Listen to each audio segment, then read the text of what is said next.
Block system हम लोग पढ़ रहे थे लास्ट लेक्चर में। आज हम लोग उसी को आगे बढ़ाएंगे, कुछ और क्वेश्चंस उसमें देखेंगे हम लोग। तो देखिए, सबसे पहले हम लोग आज पढ़ेंगे series and parallel combination of springs. तो देखते हैं सीरीज और पैरेलल कॉम्बिनेशन में क्या होता है। मान लेते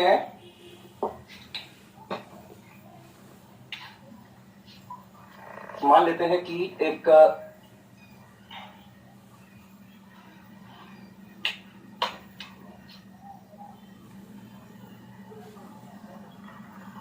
ये एक स्प्रिंग हो गई जिसका स्प्रिंग कांस्टेंट है K1।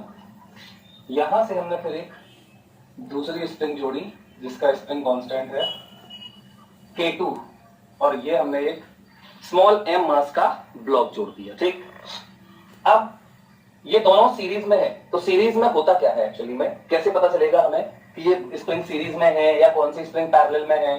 तो इसके लिए सबसे अच्छा तरीका क्या होता है देखना, भी मैं बताता हूं आपको।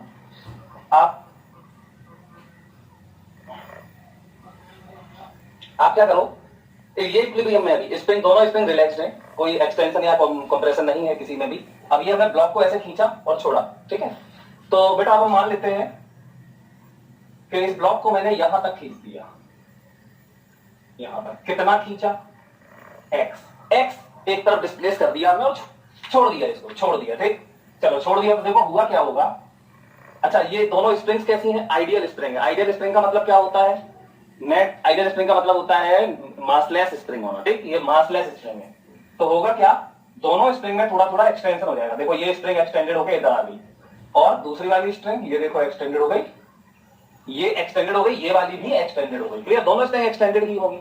अच्छा, बहुत बढ़िया है। अब इस पे अभी छोड़ा मैंने, तो इस पे फोर्स कितना लग रहा होगा, तो इस पे फोर्स लग रहा होगा F मान लेते हैं। ठीक, F, बहुत ध्यान सुनना, ब्लॉक पे फोर्स लग रहा होगा F। अब ये F कितना होगा, तो बात करते हैं अभी इस। अब ये देखो टोटल एक्सटेंशन x है, और ये x जो है वो किसके बराबर होगा, ये एक्सटेंशन जो x है वो किसके बराबर है, इसके एक्सटेंशन प्लस इसके एक्सटेंशन के बराबर है। क्लियर, अब मैं FBD बनाता हूं दोनों स्प्रिंग्स का, बहुत अच्छे से समझना, आपको बहुत बढ़िया चीज बता रहा हूं। पहली वाली जो स्प्रिंग है, ये पहली वाली स्प्रिंग, इसका FBD बनाते हैं। तो यहां पे और यहां पे ऐसे ही अब मैं यहां पे दूसरी वाली स्प्रिंग का FBD बना रहा हूं। ठीक, ये पहली स्प्रिंग, ये दूसरी स्प्रिंग, दोनों में टोटल एक्सटेंशन कितना है, x। अब क्या दोनों में बराबर बराबर एक्सटेंशन होगा या कितना होगा, ये हमें पता करना है। तो चलिए पता कर लेंगे। देखिए इस पॉइंट पे मैं FBD बना रहा हूं स्प्रिंग का, तो ब्लॉक पर कितना फोर्स लग रहा है, F। ब्लॉक पर F लग रहा है, लगा कौन रहा है, स्प्रिंग का ये वाला पॉइंट। तो फिर ब्लॉक भी स्प्रिंग के इस पॉइंट पे F फोर्स लगा रहा होगा, कहां, यहां। तो कितना होना चाहिए, ये वाला फोर्स कितना होना चाहिए, F होना चाहिए, F, क्योंकि इसने F लगाया तो वो F लगाएगा, एक्शन रिएक्शन फोर्स। ठीक, अच्छा आप देखो इस स्प्रिंग का FBD बनाते हैं, तो इस स्प्रिंग के इस पॉइंट पे तो ये ब्लॉक ने लगा दिया F, क्योंकि स्प्रिंग ने ब्लॉक पे लगाया था। अब इस पॉइंट पे भी F होना चाहिए, क्योंकि ये स्प्रिंग मासलेस है, और मासलेस बॉडी पर नेट फोर्स हमेशा 0 होता है, तो यहां पर ऐसे लगना चाहिए कितना, F। ये किसने लगाया होगा, इसने, तो फिर ये भी इस पे लगाएगा ऐसे F। अब इस पे देखो, अगर इस स्प्रिंग के इस पॉइंट पे F है तो यहां पे भी होना चाहिए F। कौन लगाएगा, सपोर्ट, सपोर्ट लगा, क्योंकि स्प्रिंग एक्सटेंडेड हो रही होगी तो सपोर्ट पे फोर्स लगा रही होगी, तो सपोर्ट भी स्प्रिंग पे फोर्स लगा रहा होगा, तो ये F हो गया। अब आप देखो जरा कि दोनों स्प्रिंग में फोर्स सेम है, दोनों स्प्रिंग में फोर्स सेम है F, और इसका कांस्टेंट है K1 और इसका कांस्टेंट है K2। आपको क्या लगता है F बराबर क्या होता है फॉर्मूला, अगर किसी स्प्रिंग में एक्सटेंशन या कंप्रेशन X है तो उसका फोर्स होता है KX, है ना। अब अगर मैं इसका फोर्स लिख दूं F बराबर K1X, मान लो इसमें एक्सटेंशन इसमें एक्सटेंशन सेम है, तो K1X K2X, इसका F बराबर K1X और इसका F बराबर K2X। ये तो गलत हो गया, K1 और K2 अलग अलग है तो X सेम हो ही नहीं सकता। इसका मतलब इसका एक्सटेंशन होगा X1 और इसका एक्सटेंशन होगा X2, तो F बराबर K1X1 एंड F बराबर K2X2, ये आएगा। अब इसमें आप देख सकते हैं कि K2, मान लो K1 बड़ा है, अगर K1 बड़ा है तो X1 कम होगा, K1 बड़ा है तो X1 कम होगा, क्योंकि K1 बड़ा मतलब टाइट है स्प्रिंग, तो इस पे ये स्प्रिंग टाइट है और ये इतनी टाइट नहीं है। ठीक है, ये ज्यादा स्ट्रेफ है, ये कम स्ट्रेफ है, तो सेम फोर्स लगाने पे ये ज्यादा एक्सटेंडेड होगी, तो इसका K2 जितना कम उतना X2 ज्यादा, और इसमें K1 जितना ज्यादा उतना X1 कम। तो जो भी हो रिलेशन, मुझे नहीं पता, तो ये रिलेशन होगा इसका। तो मैं क्या बोलूं, इसमें एक्सटेंशन X तो इसमें एक्सटेंशन x, तो इस पे फोर्स यहां पे ये वाला क्या K1x1 और यहां पे K2x2, तो मैं इसका F बराबर बोलूंगा K1x1 और इसका F बराबर बोलूंगा K2x2, लेकिन टोटल एक्सटेंशन कितना है? टोटल एक्सटेंशन है x, तो मैं लिखूंगा टोटल एक्सटेंशन x बराबर x1 प्लस x2। अब बेटा देखो ध्यान से, ये इक्वेशन मान लो फर्स्ट इक्वेशन से।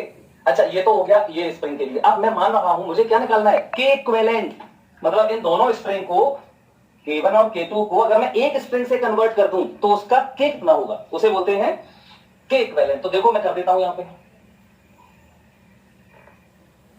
ये, तो मैंने यहां पे क्या कर दिया, दोनों स्प्रिंग हटा दिया, एक स्प्रिंग लगा दिया, ठीक।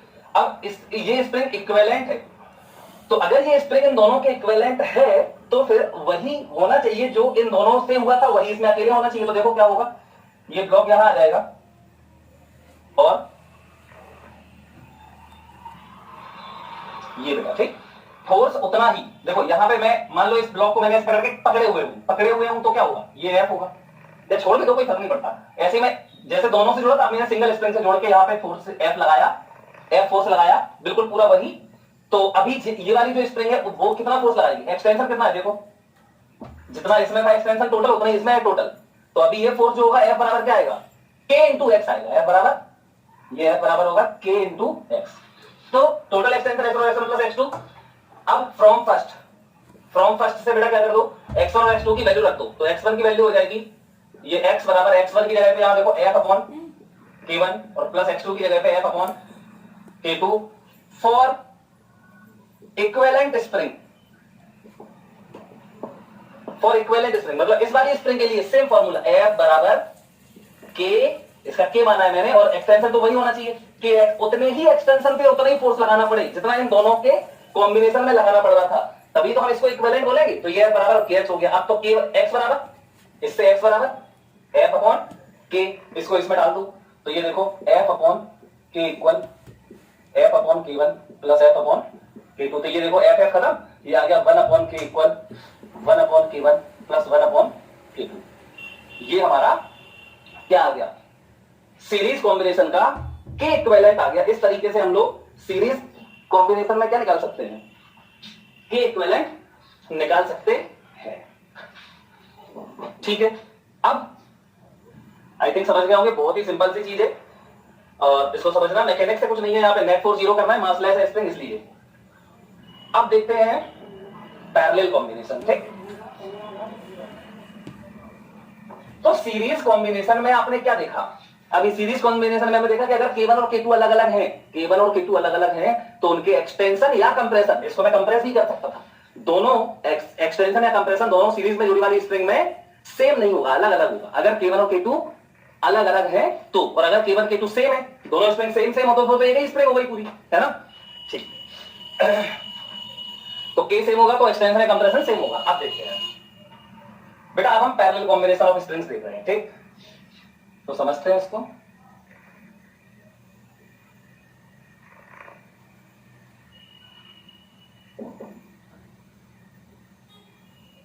ये एक ब्लॉक, देखो ये दो स्प्रिंग जोड़ी मैंने, K1 और ये K2, ठीक है।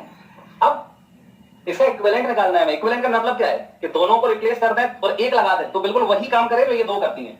तो चलो ऐसे कर लेते हैं, इसको एक्सटेंड कर दो, खींच दो, तो ये देखो ब्लॉक को हमने खींच दिया। अब कंडीशन देखो क्या है, देखो अब क्या कंडीशन होने की मजबूरी है। अब तो क्या, अब मजबूरी ये है कि इन दोनों स्प्रिंग में एक्सटेंशन सेम होने वाला है, इन दोनों स्प्रिंग्स में एक्सटेंशन सेम होने वाला है, क्योंकि ये दोनों ऐसे जुड़ी हुई हैं। तो जितना आप ब्लॉक को खींचोगे उतना दोनों स्प्रिंग खींचेंगी। तो ये K1 K2 था, एक्सटेंशन कितना किया मैंने, मान लिया x, तो इस पे फोर्स और इस पे फोर्स, ये हो जाएगा F1 बराबर K1x और ये हो जाएगा F2 बराबर K2x, और ये मैंने लगा दिया यहाँ पे F। तो बेटा अब क्या होगा, सोचो अब आप, इन दोनों का नेट फोर्स क्या होगा, मान लो मैं इसको पकड़े हुए हूं, तो F बराबर यहाँ पे देखो स्प्रिंग लगा रही होंगी दोनों, K1x और K2x, ठीक। तो अभी आप बोलोगे F1 बराबर K1x एंड F2 बराबर K2x, क्लियर। लेकिन अभी क्या सेम है दोनों में, x सेम है, K1 K2 अलग अलग है, फोर्स देखो दोनों में अलग अलग है, बट इसको फर्स्ट मान लेते हैं, ठीक। बट अब बोलोगे क्या, net force net force F बराबर क्या बोलोगे आप, F1 प्लस F2। तो F बराबर F1 F2 को यहां से रिप्लेस कर दो, तो K1x प्लस K2x, और यहां F, तो अब मैं F को क्या लिख दूं, तो बेटा अब एक काम करना पड़ेगा आपको, क्या, फिर वही क्या करो, दोनों स्प्रिंग को हटा दो, ठीक, दोनों स्प्रिंग को हटा के सिर्फ एक स्प्रिंग लगा दो। देखो ये स्प्रिंग लगा दी K की, क्लियर, और फिर से इसी स्प्रिंग को क्या करो आप, जितना इसको खींचा था वैसे इसको खींच दो। तो चलो इतना इसको खींच देते हैं, ये खींच दिया, ठीक, कितना खींचा, x, फोर्स कितना लगाना पड़ेगा, उतना ही जितना इनमें लग रहा था F, और यहां पे कितना लगेगा, F बराबर K इंटू एक्स, क्योंकि इसका इक्विवेलेंट कांस्टेंट क्या है, K, और एक्सटेंशन तो उतना ही करना जितना इसमें किया था, और उतना ही फोर्स करना चाहिए। तो फॉर इक्विवेलेंट स्प्रिंग,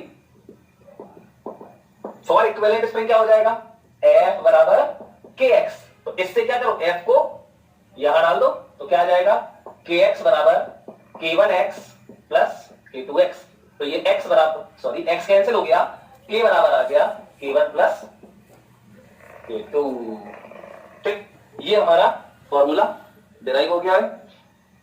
इसको आप लोग मैकेनिक्स है, कुछ भी नहीं है, कर सकते हैं बहुत इजीली। ओके, तो अब ये हमने सीरीज और पैरेलल कॉम्बिनेशन पढ़ा। ऐसा नहीं है कि सिर्फ सीरीज और पैरेलल कॉम्बिनेशन ही होता है, स्प्रिंग में बहुत सारे टाइप के कॉम्बिनेशन हो सकते हैं, मतलब मिक्स्ड कॉम्बिनेशन, आप पता ही नहीं कर पाओगे कि सीरीज है या पैरेलल है।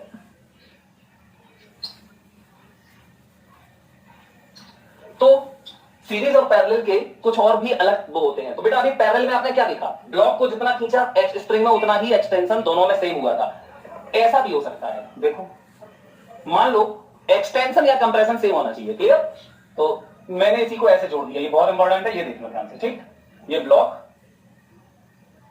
ये दोनों स्प्रिंग K1 K2 ऐसे जोड़ दिया, मान लो मैंने स्प्रिंग से यहां जोड़ के ब्लॉक से जोड़ दी बीच से, ठीक। अब देखो क्या होगा, कोई फर्क नहीं है ये कौन सा कॉम्बिनेशन है, देखना इसको ध्यान से। अगर मैं इस ब्लॉक को यहां एक्सटेंड कर दूं x, ठीक,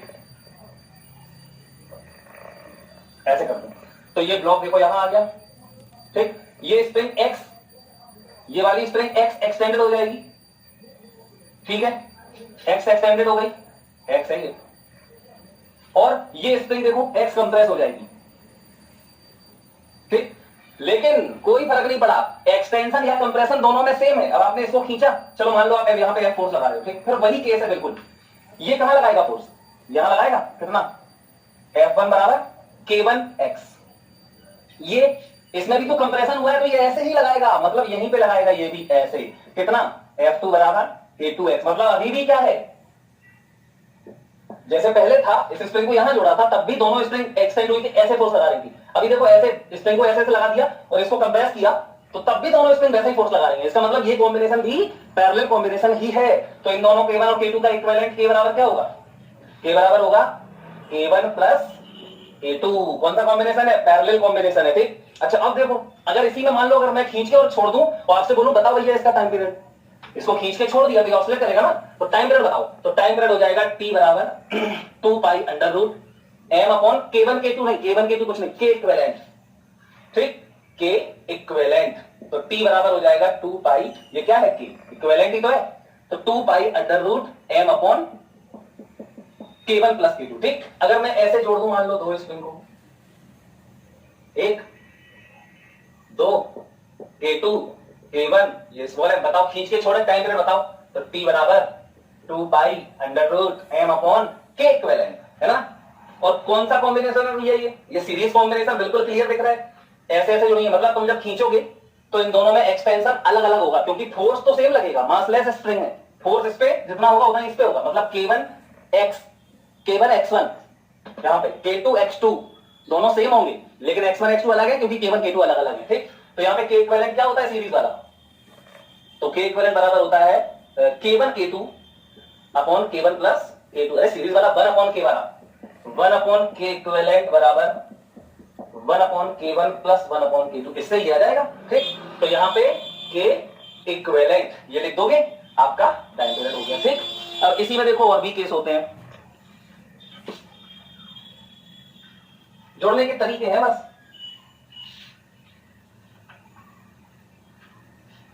जैसे मान लो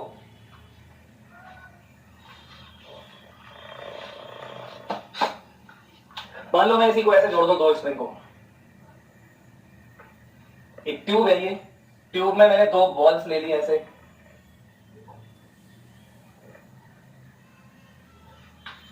छोड़ो इसका पूरा डिराइव करके दिखाऊंगा मैं आपको। और दूसरे कॉम्बिनेशन देखते हैं। देखो मान लेते हैं ऐसे जोड़ते हैं, एक स्प्रिंग, 2 स्प्रिंग, ये ब्लॉक और ये देखो तीसरी स्प्रिंग, ठीक। K1 K2 K3। अब बताओ, सबसे पहले तो K1 K2 आप इसको दबाओगे, नीचे खींचोगे तो K1 K2 में जितना एक्सटेंशन होगा वो सेम होगा और उतना इसमें कंप्रेशन भी होगा। मतलब ये दोनों पैरेलल में है, अभी बताया था ये दोनों तो पैरेलल है, तो इन दोनों का एक बना दो, क्या हो जाएगा K1 प्लस K2। और K1 प्लस K2 ऐसे, ये एक स्प्रिंग ब्लॉक और ये दूसरी स्प्रिंग। अब आप सपोज अब ये बताओ इसका क्या होगा K1 प्लस K2 और इसका क्या है K3।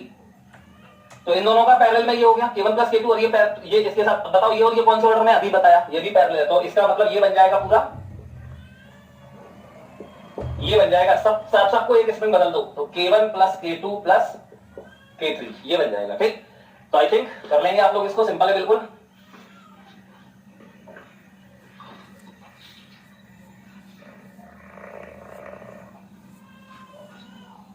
अब देखिए मान लेते हैं एक स्प्रिंग, दूसरी स्प्रिंग, ब्लॉक, तीसरी स्प्रिंग, ऐसे जोड़ दें, सिंपल है यार। K1 K2 K3, K1 K2 कौन सा ऑर्डर में, सीरीज, तो इसका इक्विवेलेंट क्या हो जाएगा 1/K1 प्लस 1/K1 और 1/K1 प्लस 1/K2। उससे नया इक्विवेलेंट K निकाल के एक बना दोगे उसकी जगह पे, और वो और ये पैरेलल हो जाएगा, तो कर लोगे आप लोग इसको, ठीक।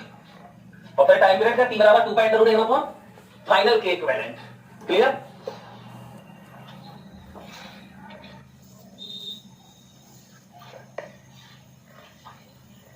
देखिए ये क्वेश्चन है, इसमें मैं यहाँ पे बना देता हूं।